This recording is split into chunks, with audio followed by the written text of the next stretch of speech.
একটি ঢেঁড়সের জমি থেকে আপনাদের স্বাগতম জানাচ্ছি। আমি আমানুর রহমান আরমান। আমি ঢেঁড়সের জমিতে এসেছি অনেক মজার এবং ইন্টারেস্টিং একটি বিষয় নিয়ে আপনাদের সামনে শেয়ার করব বলে। এই যে ঢেঁড়সের জমিটি আমার পাশের গ্রামের দাদা চাষাবাদ করেছে। উনি 5% জমিতে উনি ঢেঁড়স চাষাবাদ করেছে। 1450 টাকা খরচ করে উনি 10 থেকে 15,000 টাকা আয় সহ ওনার পরিবারের ঢেঁড়সের চাহিদা মেটানোর সমস্ত আদ্যপান্ত আপনাদের সামনে আজকে আমি তুলে ধরব। যাই হোক, আপনারা আমার এই ঢেঁড়স চাষাবাদের ছোট্ট ভিডিওটি শেষ পর্যন্ত দেখবেন বলে আমি আশাবাদী। আমরা যারা গ্রামের মানুষ মূলত কোনো না কোনো শাক সবজি বা আমাদের ভারী ভারী যে খাবারগুলো এগুলার আবাদ করা নিয়েই ব্যস্ত থাকি। তো তারই ধারাবাহিকতায় আমার দাদার নাম বোরহান দাদা, আমাদের করই মাদ্রাসার পাশেই বোরহান দাদা মূলত ঢেঁড়স চাষাবাদ করেছে। তার ঢেঁড়স অনেক সুন্দর। কতগুলো ঢেঁড়স ওখানে হয়েছে দেখি। ঢেঁড়স মূলত একটু এই দেখেন অনেকগুলো ঢেঁড়স দাদা উঠাইছে এখানে। তো যাই হোক দাদা, এই ঢেঁড়সগুলো কি আপনি বাজারে বিক্রি করেন? হ্যাঁ, বাজারে বিক্রি করি। বাজারে বিক্রি করেন? বাড়ির খাবার তো হয়ে যায়? হ্যাঁ, বাড়ির তো খাবার হয়। বাড়ির খাবার মেটানোর পরে আবার বাজারেও বিক্রি করা যায়। হ্যাঁ, যাই হোক, তো ঢেঁড়স এমন একটা খাবার যে আমাদের শরীরে অনেক পুষ্টিগুণে ভরপুর একটি খাবার। যেমন আপনারা দেখতে পাচ্ছেন যে একটা সুন্দর ঢেঁড়সের জমি এখানে। এই জমিটি মূলত কত শতাংশ জমি? এটা 5% জমি। 5% জমিতে কতগুলো ঢেঁড়স মানে প্রত্যেক দিন আপনি পান? 10 কেজি করে। 10 কেজি করে ঢেঁড়স আপনি প্রত্যেক দিন এই ঢেঁড়স 10 কেজি করে পান? হ্যাঁ, 5% জমিতে। হ্যাঁ। আচ্ছা, তাহলে এই যে 5% জমিতে যে আপনি প্রত্যেকদিন ঢেঁড়সগুলো পান, ঢেঁড়সগুলোর দাম কেমন হয় বাজারে? কেজি কত? বাজারে পাইকারি হয় 10 টাকা, হাতে আমরা বিক্রি করি 20 টাকা, 25 টাকা, 30 টাকা, ঠিক নাই। 30 টাকা। মনে কর বাজার তো থাইও না। মানে আপনি কি এই বাজারে বিক্রি করেন? হ্যাঁ, এই বাজারে বিক্রি। দেখেন আমার পাশে যে বাজারটি দেখতে পাচ্ছেন, বা আমাদের গ্রামীণ যে বাজার বলে করই মাদ্রাসা বাজার, এই বাজারে মূলত দাদা এই ঢেঁড়সগুলো বিক্রি করে। উনি যে বিষয়টা লক্ষ্য করার মতো যে উনি ঢেঁড়সগুলো যদি পাইকারি দামে বিক্রি করে তাহলে 10 টাকা কেজি পায়, আর উনি যদি বাজারে সরাসরি বিক্রি করে তাহলে 30 টাকা কেজি পায়। সেক্ষেত্রে উনি কিন্তু বেশ লাভবান হন। দাদা, এই যে ঢেঁড়সের যে ফুল, এটা কতদিন থাকবে? এই মাস 2 থাকবে। মাস 2 মাস। 2 মাস পরে ঢেঁড়স কি আবার না, আবার নতুন করে আজা লাগবে, আবার নতুন করে গাছ লাগাতে হবে? গাছ লাগাতে। আচ্ছা, এখানে বীজের খরচ কত হয়েছে আপনার? বীজের খরচ আমি সঠিক কম পারবো না, ছেলে পাবে। আচ্ছা, তাও মোটামুটি খুব একটা বেশি নয়। খুব বেশি না? না, তাও মোটামুটি কেমন খরচ হয়েছে দেখা যাচ্ছে যে 5% জমিতে? 5% জমির মধ্যে আইডিয়া করে বলেন এটা। 100 টাকার বীজ লাগিয়েছে। 150 টাকার বীজ। আর মানে আপনি কীটনাশক মানে সার কিরকম দিচ্ছেন? সার কেজি 20 দিছি। কেজি 20 সার, মানে তার দাম কত? এই ধরে নাও 20 কেজির দাম 1000। চাষাবাদ করতে কেমন খরচ হয়েছে? চাষাবাদ মনে করো যে হয়তো 50 টাকা 30 টাকা শতক চাষ হলে। আচ্ছা, মনে করেন 5-30 টাকা। তাহলে আমরা মোটামুটি 1450 টাকা না? 1450 টাকা। 1450 টাকা খরচ করে এখন আপনার মোটামুটি এই পর্যন্ত বিক্রি করছেন কত টাকা? বিক্রি করতে হবে সব এখন বর্তমান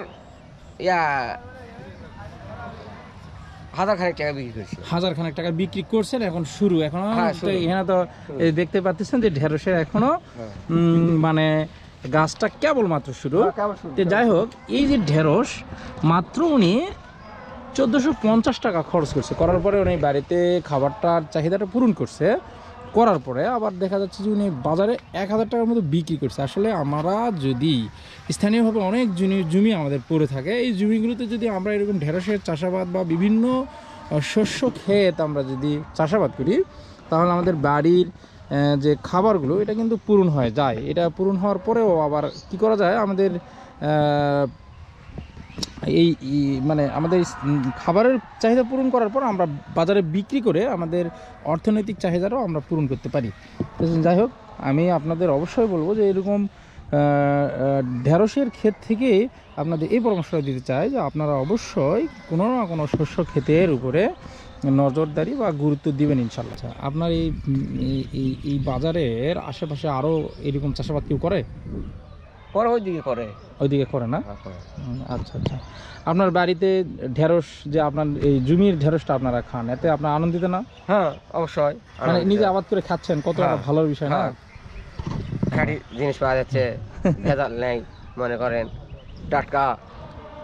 টাটকা ঢেঁড়স পাওয়া যাচ্ছে আর কি। হ্যাঁ, টাটকা ঢেঁড়স পাওয়া যাচ্ছে। মানে এই তুলতেছেন আর নিজে পাক করতেছেন, হ্যাঁ, মানে হ্যাঁ। কত একটা মজার বিষয়, তাই নয়? হ্যাঁ, এইরকম ঢেঁড়স চাষাবাদের জন্য মানুষ কি বলতেছেন যে আপনারা চাষাবাদ করতে বলতেছেন না কি? আপনি একটু বলেন দেখি। হ্যাঁ, চাষাবাদ করান, হ্যাঁ, করলে ভালো হবে।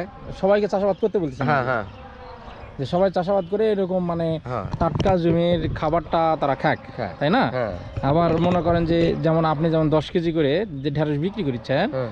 এই 10 কেজি অন্তত 10 জন মানুষের তো খাবারের মানে হ্যাঁ, অবশ্যই। অনেকেই তো টাটকা জিনিস আমরা আছে। মূলত ঢেঁড়স কিন্তু হাফ কেজির উপর কেউ কিনি না, তাই না? না, তা হাফ কেজি কিনলে আপনি 20 জনের চাহিদা প্রত্যেক দিনের জন্য পূরণ করছেন। পূরণ করে। কত মজার একটা বিষয় নয়? হ্যাঁ, আপনি হ্যাঁ। মনে করেন যে 20 জনের যে ঢেঁড়স লাগবে, এই ঢেঁড়সটার 20 জনের চাহিদা পূরণ করে দিচ্ছেন। হ্যাঁ, মানে আপনি সহ 21 জন, একটু ঝোল। 21 জন আর যোগান দিচ্ছেন আপনি প্রত্যেক দিন, তাই না? প্রত্যেকদিন। মানে কতটা মজার বিষয়। আপনি কাজ করেন দাদা? হ্যাঁ। সমস্যা নেই, হ্যাঁ। আপনি কাজ করেন, আপনার সাথে আমি গল্প করি, তাই না? আচ্ছা, আচ্ছা, তা আপনার এই যে মানে 5 শতাংশ জমি যেখানে আছে, এছাড়া অন্য জমি নাই? আছে, হুম, আছে, জমি আছে। কতখানি আরো জমি আছে? আর বিঘা 7 আছে ওইদিকে। 7 বিঘা আছে। 7 বিঘা জমি কি ধান চাষাবাদ করেন নাকি? নিজের 6 বিঘা। হ্যাঁ, নিজের 6 বিঘা। নিজের 6 বিঘা। তাহলে মনে করেন ধরে নেন 6 বিঘা জমিতে আপনার ধান চাষাবাদ করেন না? হ্যাঁ, ওগুলো সব ধান আবাদ করি। ধান, তারপরে আপনার আলু লাগান না? হ্যাঁ, আলু লাগাই। আলু বিঘা 5 লাগাই। 5 বিঘা আলু। হ্যাঁ, 5 বিঘা আলু। তা আপনি তো বিশাল ব্যাপার, আপনি তো দেশের একজন মানে প্রকৃত সম্পদ। আপনি নিজে একটা সম্পদ, আপনার সম্পদ মানে 5 বিঘা জমির কথা বলিনি, আপনি হলো দেশের একজন মানে সম্পদ। কারণ আপনি 5 বিঘা জমিতে যে আলু লাগান, এই 5 বিঘা জমি আলু হলে 500,000 মানুষেরও চাহিদা পূরণ হয়ে যাবে, হাজার হাজার মানুষের চাহিদা পূরণ হয়ে যাবে। তো দাদা বলেন। আজকে বিদায় নেই, তাই না? আচ্ছা, ইনশাআল্লাহ। তাহলে এই ঢেঁড়স উঠানো শেষ। হ্যাঁ, ধন্যবাদ। হ্যাঁ, ওকে। ঢেঁড়স, ভেন্ডি বা লেডিস ফিঙ্গার আমরা যে নামেই চিনি না কেন, ঢেঁড়স মূলত বাঙালিদের একটি পছন্দের খাবার। বিজ্ঞানীদের মতে উচ্চ পরিমাণে আঁশ থাকায় ঢেঁড়স হজমে সহায়তা করে থাকে। ঢেঁড়সের আদি নিবাস ইথিওপিয়া। বর্তমানে উৎপাদনের শীর্ষে Bharat, Pakistan, Iraq, Sudan, Ghana এবং ক্যামেরুন। এছাড়াও বাংলাদেশের নাটোর, রংপুর, পাবনা, পটুয়াখালী জেলাসহ দেশের প্রায় সকল জেলাতেই ঢেঁড়সের মোটামুটি চাষাবাদ করা হচ্ছে। ঢেঁড়সে রয়েছে প্রচুর পরিমাণ ভিটামিন, তার মধ্যে vitamin A, vitamin C, vitamin K সহ আরও অন্যান্য ভিটামিন রয়েছে ঢেঁড়সে। ঢেঁড়সে রয়েছে প্রচুর পরিমাণ খনিজ উপাদান, যেমন আয়রন, থায়োমিন, ক্যালসিয়াম, ম্যাগনেসিয়াম, ফসফরাস সহ আরও অন্যান্য উপাদান। ঢেঁড়স শ্বাসকষ্ট রোধে খুবই কার্যকরী একটি খাবার। গলগণ্ড, কোষ্ঠকাঠিন্য, পেটের নানান সমস্যা দূর করে ঢেঁড়স। পুষ্টিবিদদের মতে এই খাবারটি প্রতিদিন খাবারের তালিকায় আমরা রাখতে পারি। ঢেঁড়স গর্ভবতী মায়ের জন্য বেশ উপায়ে উপকার করে থাকে। স্তন ক্যান্সারের কোষ তৈরিতে প্রতিরোধ করার ক্ষমতায় রাখে ঢেঁড়স। ঢেঁড়স পাইলস রোগের নানান সমস্যা সমাধান করে। সঠিক উপায়ে ঢেঁড়স রান্না করে সপ্তাহে 3 থেকে 4 দিন খেলে হার্ট অ্যাটাকের সম্ভাবনা কমে যায়। তাই আমরা ঢেঁড়স নিয়মিত খেতে পারি।